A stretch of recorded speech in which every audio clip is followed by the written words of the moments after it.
Hello everybody. Your question or your exam is telling you about information provision, maybe advertising it's called, maybe education it's called, whatever. This policy used to solve market failure. Right, how do we draw the diagrams to show how the market failure is solved? Well, advertising could be positive, advertising could be negative. Here, advertising is used to alter consumption habits, right? So really the market failures we're looking at is either a merit good, where there is an underconsumption, or a demerit good, where there is an overconsumption. When there is an underconsumption, you want positive advertising to get more people to consume it, so you want a higher quantity here. When there is a demerit good and there is overconsumption, you want negative advertising to put people off, to get quantity lower, to lower consumption levels. So advertising, you should know, is a determinant of demand. So really that's all we're going to draw in these diagrams, a shift of the MPB curve to the left here and to the right here. Let's get drawing. So for positive advertising, market failure diagram, it's going to be price, costs, and benefits, and quantity. Right, so positive advertising. We want more people to consume, right, which implies that they're not consuming enough, implies we're working with a merit good.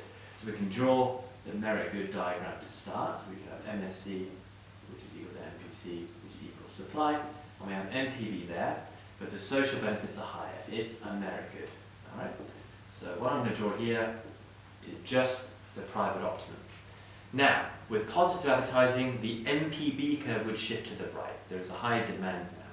We're going to assume that the advertising is so perfect that the MPB curve shifts perfectly to the right to equal MSB. So all you need to do is to add on here MSB, which equals MPB plus positive advertising. That's all you need to add on. Alright? And then put on the equilibrium. So now we're at Q star and we're at P star. The arrows tell the examiner that a change has occurred in price and in quantity. The exact same process for negative advertising. So start by labeling your axis, price, costs, and benefits. We have quantity down there. So if the government wants consumers to consume less, it implies that probably it's a demerit good. There is an overconsumption going on here. So what we draw is the demerit good diagram, where the private benefits are greater than the social benefits. And again, we can start by drawing the private optimum, which is Q1 and P1. And again, right, with negative advertising, the demand curve will shift. Now because it's negative, it's going to shift to the left. So the MPB curve, which is the demand curve, will shift to the left, and if you assume the advertising is perfect in its role, it's going to shift to equal the MSB curve. So that's what you put on. You put on MSB, which equals MPB plus negative advertising. Alright, just like that. And then you add on your equilibrium. And that is now at Q star and at P star. Alright, so show the impacts on price and quantity. Their main impact here is on quantity. Okay. The reason we assume merit demerit goods is because in those market failures there is an information failure present. So by targeting advertising, we are dealing with that specific problem. So we can always assume merit good, demerit good. That's absolutely fine. Alright, so these are the diagrams. Very, very simple. We've got to make sure that the labeling is done appropriately.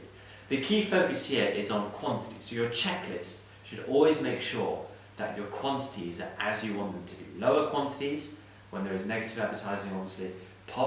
Increased quantities when there is positive advertising. That's the key thing, to get back to the social optimum.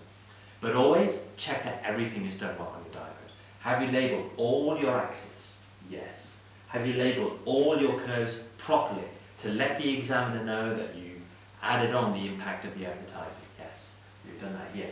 The equilibria, are they labelled properly? Yes, absolutely they are. Good. Have we made it clear there is a movement from private optimums towards social optimums? That's very, very clear. Yes, it is, with the arrows that help. And the arrows have also helped to tell the examiner that quantities have either reduced or increased, and prices have either reduced or increased as well. Alright, so all of this has been done. That's how you show the impact of information provision, also known as advertising, also known as education. to solve merit and demerit good rates in market phase. Thanks for watching. See you in the next video, guys. Goodbye.